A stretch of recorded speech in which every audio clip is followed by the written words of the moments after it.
नियोजन समितीच्या निधीमधून जिल्हाधिकाऱ्यांच्या नवीन दालनाच्या नूतनीकरणासाठी 1.5 कोटी रुपये मंजूर करण्यात आले.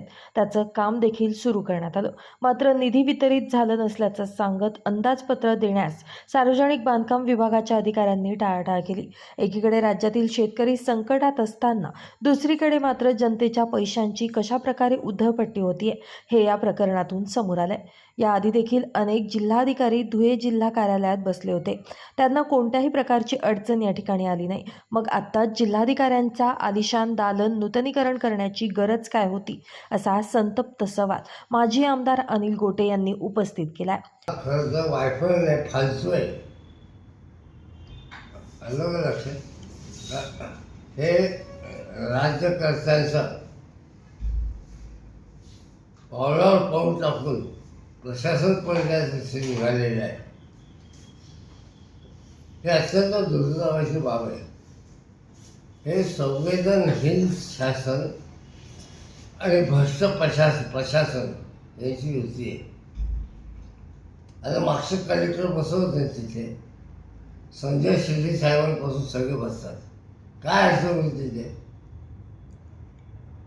काय बंगल्यावर 50 लाख रुपये, ऑफिसवर 1.5 कोटी रुपये, उधळपट्टी आणि भ्रष्टाचार करण्याचा शॉर्टकट आहे.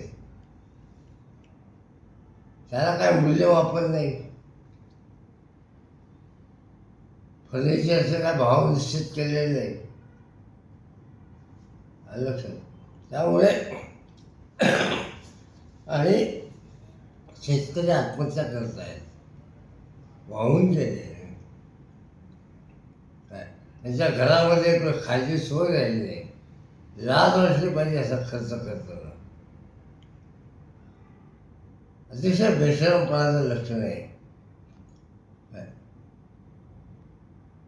सगळ्यांना आलिशान ऑफर कार्यालय पाहिजे.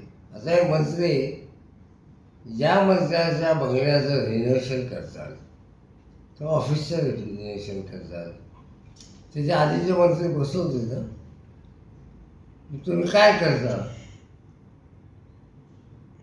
थोडा बदल झाला मंत्रिमंडळामध्ये ते एकेका बंगल्यावर 1.5 कोटी रुपये खर्च करायचे. म्हणजे याचा अर्थ असा आहे की सामान्य माणसाची नाद तुटली यायची. यांना ज्याच्या दुःखाची काही घेणं देणं नाही. आपल्याला ऐशोआरा मिळाला पाहिजे.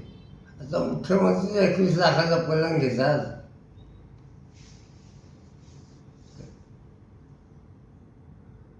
समजलं?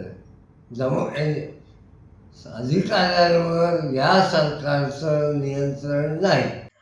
या 1.5 कोटींच्या निधीमधून जिल्हाधिकाऱ्यांचं आलिशान नवीन दालन, 2 व्हिडिओ कॉन्फरन्स हॉल यांसह इतर बाबींचा समावेश आहे. कोट्यवधी रुपयांमधून मंत्र्यांच्या बंगल्याचं नूतनीकरण करण्याचं प्रकरण ताजं असतानाच धुळ्यातील जिल्हाधिकाऱ्यांच्या आलिशान दालनाच्या नूतनीकरणावर होत असलेल्या 1.5 कोटींच्या खर्चामुळे नवीन वादंग निर्माण होण्याची दाट शक्यता आहे.